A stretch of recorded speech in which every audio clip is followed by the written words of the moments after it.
நீங்கள் பார்த்துக் கொண்டிருப்பது 24 நியூஸ் தமிழ். ஓட்டப்பிடாரம் அருகே 50 ஆண்டுகளுக்கு மேலாக ஆபத்துடன் இருக்கும் மின்சார வாரிய டிரான்ஸ்பார்ம். அச்சத்துடன் பள்ளிக்கு செல்லும் குழந்தைகள். மாற்று இடத்திற்கு கொண்டு செல்ல வலியுறுத்தும் மக்கள். தொடர்ந்து அலட்சியம் காட்டும் மின்சாரத்துறை. தூத்துக்குடி மாவட்டம் ஓட்டப்பிடாரம் அருகே பசுவந்தனை ஊராட்சிக்குட்பட்ட கிராமம் வடக்கு கைலாசபுரம்.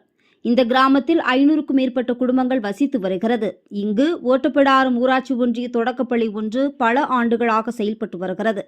இந்த பள்ளியில் 30க்கும் மேற்பட்ட மாணவ மாணவிகள் பயின்று வருகின்றனர். இந்த சூழ்நிலையில் இந்த பள்ளி முன்பாக மின்சார வாரியத்திற்கு சொந்தமான டிரான்ஸ்பார்ம் ஒன்று உள்ளது. சுமார் 50 ஆண்டுகளுக்கு மேலாக இருக்கக்கூடிய இந்த டிரான்ஸ்பார்ம் அமைக்கும் போது பள்ளி அருகில் அமைக்கக்கூடாது என்று கிராம மக்கள் கோரிக்கை வைத்தனர். அதையும் மீறிதான் அந்த டிரான்ஸ்பார்ம் அங்கு அமைக்கப்பட்டது. இதனை மாற்ற வேண்டும் என்று பல ஆண்டுகளாக அந்த கிராம மக்கள் கோரிக்கை வைத்து வருகின்றனர். அடிக்கடி டிரான்ஸ்பார்மரில் தீப்பொறிகள் வெளியேறுவதால் அருகில் பள்ளி குழந்தைகள் அச்சத்துடன் இருக்க வேண்டிய சூழ்நிலை இருக்கிறது. எனவே ஆபத்தான நிலை இருப்பதால் இந்த டிரான்ஸ்பார்மை மாற்ற வேண்டும் என்று பொதுமக்கள் தொடர்ந்து கோரிக்கை வைத்து வருகின்றனர். மாற்றுவதற்கு இடம் இருந்தும் மின்சார வாரியம் தொடர்ந்து அலட்சியம் காட்டி வருகிறது. சில நேரங்களில் டிரான்ஸ்பார்மரில் இருந்து தீப்பொறி வெளியேறும் போது குழந்தைகள் அலறி அடித்துக் கொண்டு ஓடி வரும்போது கீழே விழுந்து காயங்களும் ஏற்பட்டு வருகிறது.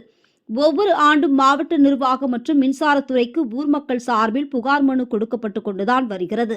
ஆனால் எவ்வித நடவடிக்கை எடுக்காமல் அலட்சியம் காட்டி வருகின்றனர். பெரும் சேதம் ஏற்பட வாய்ப்பு இருப்பதால் அலட்சியம் காட்டாமல் நடவடிக்கை எடுக்க வேண்டும் என்பது கிராம மக்களின் கோரிக்கையாக இருந்து வருகிறது. இது பற்றி கிராம மக்கள் கூறும்போது 2வது தலைமுறையாக இந்த மின்சாரம் டிரான்ஸ்பார்ம் இருந்து வருவதாகவும் தாங்கள் படிக்கும் காலத்தில் இருந்து இதனை மாற்ற வேண்டும் என்று மக்கள் கோரிக்கை வைத்து வருகின்றனர். நடவடிக்கை எடுக்கவில்லை. இது இருப்பது காரணமாக அடிக்கடி விபத்துகள் ஏற்பட்டு வருகிறது. உயிர் சேதம் எதுவும் ஏற்படும் முன்னர் அலட்சியம் காட்டாமல் இதனை மாற்று இடத்தில் அமைக்க வேண்டும். இதற்கு பயந்து கொண்டு பல பெற்றோர்கள் இந்த கிராமத்தில் குழந்தைகளை சேர்க்காமல் வெளியூரில் உள்ள பள்ளியில் குழந்தைகளை சேர்க்கக்கூடிய நிலை ஏற்பட்டு வருகிறது என்று வேதனையுடன் தெரிவித்து வருகின்றனர். பள்ளி குழந்தைகளின் நலன் கருதி மின்சார வாரியம் அலட்சியம் காட்டாமல் இந்த டிரான்ஸ்பார்மை மாற்ற வேண்டும் என்பது அனைவரின் கோரிக்கையாக உள்ளது.